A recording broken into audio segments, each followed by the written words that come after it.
All right, so hope everybody's doing well.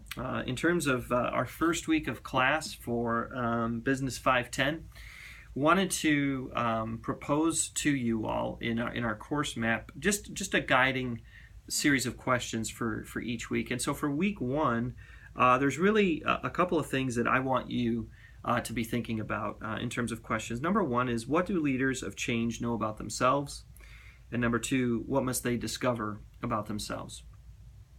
This is really important to me as a teacher because, again, as someone who is teaching the class but also trying to pragmatically live this out in vocational ministry, I have found in some situations that there are people in very influential positions of leadership that don't necessarily know a ton about themselves and may not have discovered what they need to discover about themselves in order to accomplish what it is that they've been tasked to do. Now, this is a class on organizational diagnosis and change management, and so there's just this understanding that if you're trying to diagnose something and you're trying to manage change, it means that you want something to be different in your organization. And I personally believe that for us as leaders, we have to understand our imperfections. We need to know a lot about ourselves, and we also need to discover about ourselves the things that we need help with. You can't lead an organizational change alone. There is this element of interdependence that you will need to exercise as you're providing leadership for the organization, whether it's your church or your faith-based organization or a secular organization. It doesn't really matter. You got to know about yourself. You got to discover things about yourself. You got to understand you can't lead all elements of change, that you will need to interdepend on the talents of others. And I think a lot of that stems from what you know about yourself. What are you strong at, what you're not strong at. No leader is strong at everything. We might like to convince ourselves that we can do everything. And sometimes we are in positions where we need to be a jack of all trades but a master of none. But I don't know that that's really the most healthy position to be in long term. So in terms of our objective for this week, I want you to read the book Leading with a Limp. I actually have it right here. It's a good book by Dan Allender. I recommend it. It's dealing with taking full advantage of your most powerful weaknesses.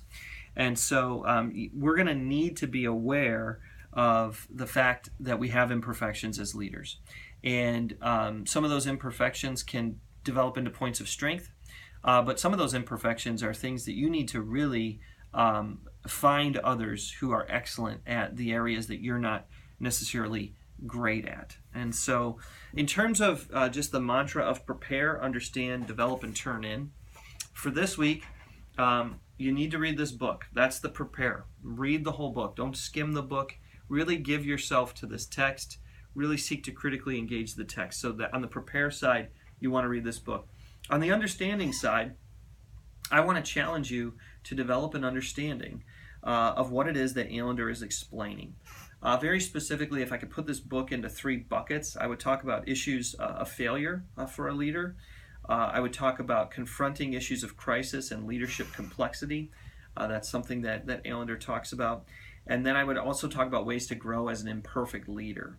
These are things we really need to understand in terms of this week's reading. So really focus on those three buckets, if you will, as you're reading this material. In terms of developing, this is where we just take the ideas that we're developing throughout the week and we're applying them to our own organization. This is where, I talk about this idea of you want to put tools in your tool belt. And one of the ways to do that is to take the reading and actually apply it to your personal context. Good leaders and future leaders are willing to embrace the need to become self-aware. And so this book is my attempt to help you understand your imperfections, my attempt to help you understand the need to interdepend and to lead on others, but also to understand that leadership involves some measure of transparency. It doesn't mean like full disclosure on all things, but it means some measure of transparency where you acknowledge to the people that you're leading that you really need them. It's not lip service. It's that you really can't accomplish everything that needs to be accomplished without a team.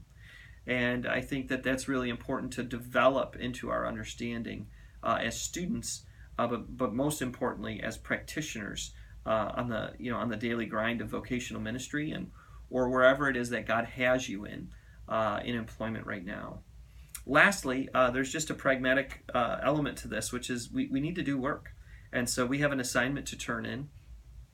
If you look at the syllabus, it kind of clearly articulates a paper of 2,000 to 2,500 words, and so that's the average words count on a page is 250 words. So 8 to 10 pages is what I'm thinking.